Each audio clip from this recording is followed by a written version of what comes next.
جو قوم اللہ کی کتاب قابل عمل نہ سمجھے اس قوم پر میرا مولا رحم و کرم کی بارشیں کہاں سے نازل فرمائے.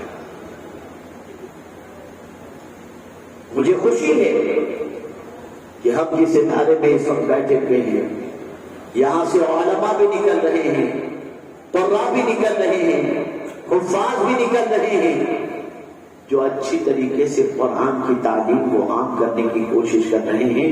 لیکن سب کے لیے بشمول میرے قرآن کا یہ پہلو سب سے زیادہ ضروری ہے کہ یہ کتاب صرف سیکھنے سکھانے کے لیے، پڑھنے پڑھانے کے لیے نہیں ہے، بلکہ یہ کتاب اس لیے بھی ہے کہ اس کتاب پر عمل کیا جائے. جب ہم اس کتاب پر عمل کریں گے تو ہمیں کسی کے دروازے پر رحم کی بھیک مانگنے جانے کی ضرورت نہیں ہوگی، خود میرا مولا ہم پر رحم و کرم کی بارش نازل فرمائے گا.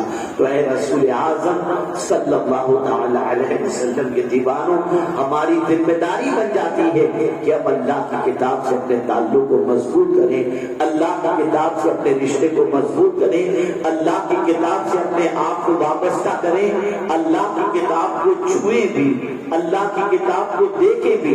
کتنی عظمت والی کتاب ہے کہ اللہ کے رسول صلی اللہ علیہ وسلم فرماتے ہیں کہ قرآن کو دیکھنا بھی عبادت ہے. قرآن دیکھنے پر اللہ عبادت کا ثواب عطا فرماتا ہے. یہ معمولی کتاب نہیں، لیکن ہم نے اتنا معمولی بنا دیا کہ سائنس پڑھنے پڑھانے والے کی تنخواہ ہمارے یہاں تو زیادہ ہوتی ہے، قرآن پڑھنے پڑھانے والے کی تنخواہ زیادہ نہیں ہوتی. اور سائنس کے لیے ہم تلاش کرتے ہیں کہ شہر کا اچھے سے اچھا سائنس کا ٹیچر یا سائنس کا پروفیسر ہمیں مل جائے جو ہمارے بچے کو سائنس پڑھائے. اور اگر قرآن پڑھانا ہے بچے کو تو سوچیں گے سستا اور اچھا کون ملے گا، اسے بلایا جائے. جب کسی قوم کی سوچ اتنی بوڑھی ہو جائے تو پھر اللہ ایسی قوم کو ترقی نہیں دیتا. پھر ایسی قوم کو ترقی نصیب نہیں ہوتی. اگر آج کے اس عظیم الشان جلسے کے اندر آپ لوگوں نے یہ آپ نے مسلمان کیا کہ قرآن سیکھیں گے، قرآن سکھائیں گے، تو میں یہ سمجھتا ہوں کہ حضرت سیدنا سلیمان توسری رحمت اللہ تعالی علیہ کی بارگاہ میں اور حضرت بہاؤالدین زکریا ملتانی رحمت اللہ تعالی علیہ کی بارگاہ میں آپ کا سب سے بڑا خراج ہے. یہ سب سے بڑا خراج ہے. وہ اس لیے یہاں پر نہیں آئے تھے، دنیا کے اندر اس لیے نہیں آئے تھے کہ ان کے جانے کے بعد ان کے نام کے جلسے کیے جائیں. وہ تو اس لیے آئے تھے کہ اللہ سے قریب کریں، اللہ کی کتاب سے قریب کریں، اللہ کے رسول سے قریب کریں. یہی ان کا سب سے بڑا مشن تھا. اب ایک آخری بات عرض کر کے میں اپنی گفتگو کو ختم کرتا ہوں، اس لیے کہ 12:30 تک جلسے کے اختتام کے حوالے سے کہا گیا تھا، لیکن وقت تھوڑا سا زیادہ اور مجھے آنے میں بھی تھوڑی سی تاخیر ہوئی. اب یہ کر رہا تھا، یاد رکھیں بہت اہم بات عرض کر رہا ہوں.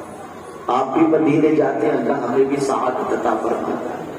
آپ بھی راجستھان کی سرزمین پر ہے، خواجہ صاحب کے یہاں جاتے ہیں، ہمیں بھی غریب نواز بار بار آنے کی سعادت عطا فرماتے ہیں. اللہ آپ کو بھی غوث پاک کی بارگاہ کی حاضری کی سعادت عطا فرمائے، ہمیں بھی اللہ کے پیارے ولی غوث پاک اپنی بارگاہ کی حاضری کی سعادت عطا فرماتے ہیں. لیکن دنیا کا غلبہ اور اس کی محبت کا غلبہ ہمارے دل و دماغ پر اتنا بیٹھ چکا ہے اور غلبہ ہو چکا ہے کہ ہم ولیوں کی بارگاہ میں جا کر کے بھی جو مانگنا چاہیے وہ نہیں مانگتے.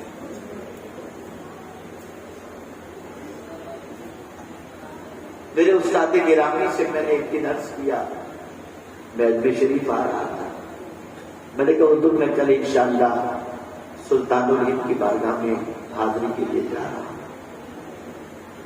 فرماتے کیا کہنا ہند کے راجا کا. سبحان اللہ. مولانا آپ ایک کام کیجیے گا، خواجہ صاحب کی بارگاہ میں جائیں نا تو میرا سلام عرض کیجیے گا اور میرے لیے ایک دعا کیجیے گا.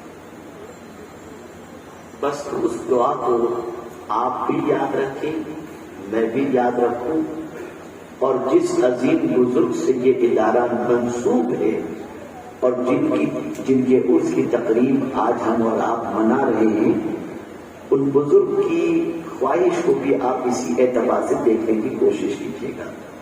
سلطان الہند ولی نواز علیہ رحمہ کی بارگاہ میں انہوں نے کہا کہ میرا سلام پیش کیجیے گا اور یہ عرض کیجیے گا کہ خواجہ صاحب جس راستے پر چلانے کے لیے آپ تشریف لائے نا، اس راستے پر چلنا ہمارے لیے آسان ہو جائے، یہ دعا کیجیے۔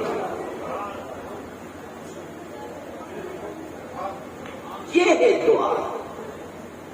کبھی یہ دعا بھی اپنے خواجہ صاحب کی بارگاہ میں مانگی؟ کیوں آئے حضور؟ وَالَّذِي أَرْسَلَ رَسُولَهُ بِالْهُدَىٰ وَدِينِ الْحَقِّ۔ ہر نماز کے اندر کیا پڑھتے ہیں ہم؟ اهْدِنَا الصِّرَاطَ الْمُسْتَقِيمَ صِرَاطَ الَّذِينَ أَنْعَمْتَ عَلَيْهِمْ، ہم کو سیدھے راستے پر چلا، ان کے راستے پر جن پر تیرا انعام نازل ہوا۔ کون ہے انعام یافتہ بندے؟ انعم اللہ علیہم من النبیین والصدیقین والشہداء والصالحین۔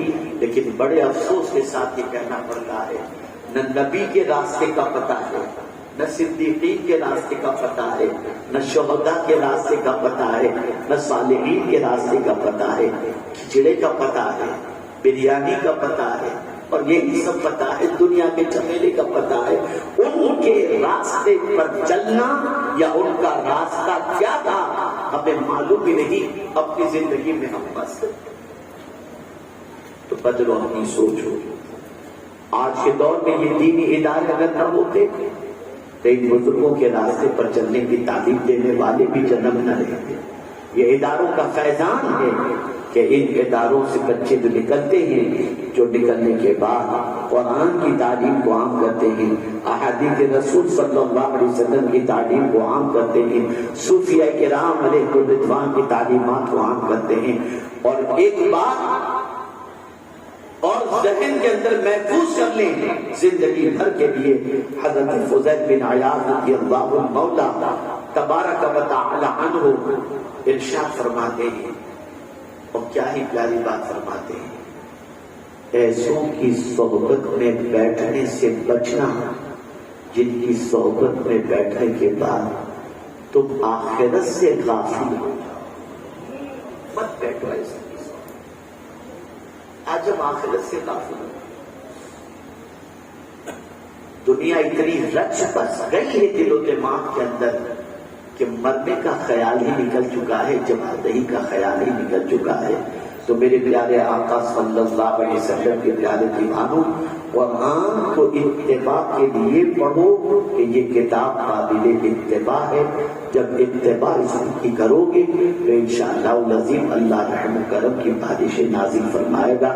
اب میرے پاس اتنا وقت نہیں کہ اتباع قرآن پر، اتباع قرآن کا خیال رسول اعظم صلی اللہ علیہ وسلم کے صحابہ نے، اولیاء کرام نے، تابعین نے، کربلا کے تاجدار نے کتنا رکھا، میں اس پر سیر حاصل گفتگو کر سکوں۔ بس انہی کلمات پر کہ یہ کتاب برکت والی کتاب ہے، اس کتاب کی پیروی کرو اور اللہ سے ڈرو۔ جہاں کہیں بھی رہو گے اللہ تم پر رحم و کرم کی بارش نازل فرمائے گا۔ اللہ تعالیٰ دارالعلوم سلیمانیہ کو دین دنیا چوگنی ترقی عطا فرمائے۔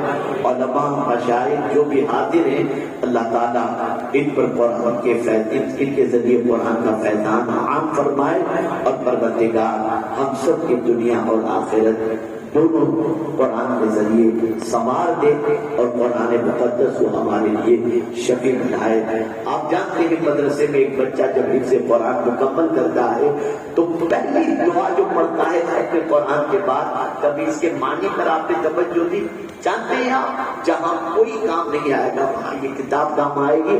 اس لیے ختم قرآن پر پہلی دعا جو پڑھتا ہے قاری یا اس کے استاد، وہ کیا پڑھتے ہیں؟ اللہم آنس وحشتی فی قبری، اے اللہ میری قبر میں وحشت کی جگہ، وحشت جو قبر کی جگہ ہے، اے اللہ اس کے لیے اس کتاب کو میری مونسوں کا مخار بنا دے۔ یعنی قبر میں وحشت دور کرنے والی یہ کتاب ہمارے لیے ہو. ہم یہ اللہ کی بارگاہ میں دعا کرتے ہیں تو قبر میں کوئی کام نہیں آتا، لیکن یہ کتاب قبر کے اندر کام آئے گی. قبر کی وحشتوں کو دور کرنے والی یہ کتاب ہے. اس کتاب سے اپنے رشتے کو مضبوط کرو، تعلق کو مضبوط کرو، اور اسی کتاب کی تعلیم اور آقا کریم صلی اللہ علیہ وسلم کی احادیث کی تعلیم اس ادارے میں دی جاتی ہے. اللہ رب العزت سب پر کرم کی نظر فرمائے. وما علینا الا البلاغ المبین. السلام علیکم ورحمۃ اللہ وبرکاتہ.